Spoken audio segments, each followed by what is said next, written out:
farmers and everything, there's so many different data tools, and they all are just a little bit different, but all like kind of along the same lines.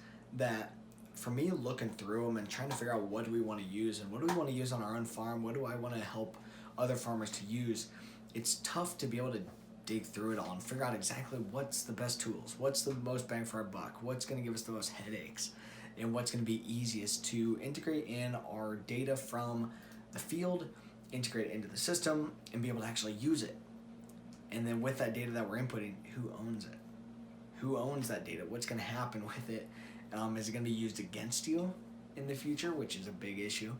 If you're putting in there your nutrients applied and whatnot, and we start cracking down even more on water quality issues, and you're over a certain threshold, and you're reporting that information back out to the public, there could be some major issues if data gets in the wrong hands of the wrong people. So those kind of things. Been exploring and figuring out, okay, how do we partner up with the right people? How do we get the right tools just within one kind of house, under one roof, that we can deliver things back out independently, private, and be able to have some control of that information. And it needs to all be utilized together in an aggregated system, but it's got to remain private and whatnot, so it doesn't come back to haunt us. So it doesn't just get misused, and just avoiding issues essentially. So what we've been doing is figuring out, okay, here's a variety of different data tools that we've been using right now. Some of them I like a lot. Some of them can give some headaches once in a while. None of them are necessarily perfect at this point, and they're going to continue to change. The data tools are there's always going to be need for improvement and need to get better, and it takes a lot of money for these big companies to be able to do it, or for a smaller company trying to get into the tech space can cost a lot of money. I think what it boils down to being able to actually utilize our ag data is to, number one, be able to make some improvements in the short term. How do I optimize nutrients? How do I improve my yield and my economics in the short term? That's where I like a profit zone manager, that kind of stuff, to be able to evaluate, okay, well, how did my economic output end up at the end of the year? Where can I make some more money and continue to push?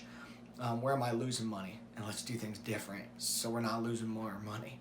And so we're doing that kind of data analysis, and that's really cheap to be able to do that tool.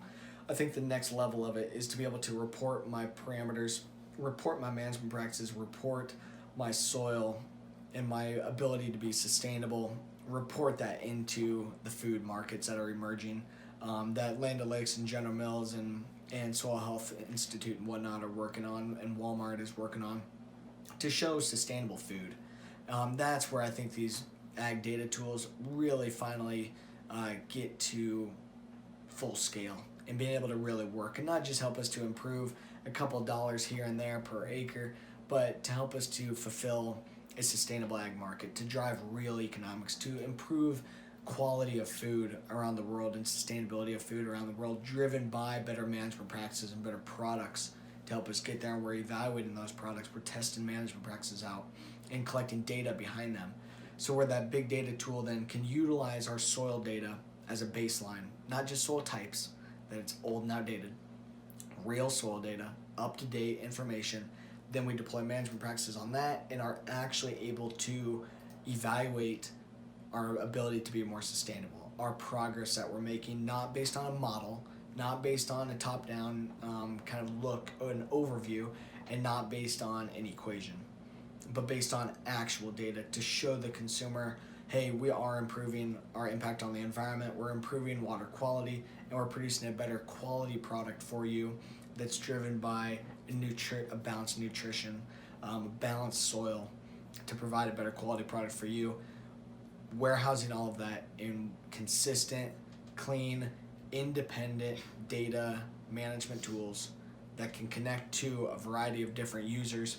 That's what we're going for, and looking to continue pulling more of those tools within our under one roof, like I said, to be able to deliver the best tools that we can consistently, independently, to help your operation, whether you're a farmer or an ag input company or a food company or a consumer. We want to be able to help you out with good independent data, starting with the soil.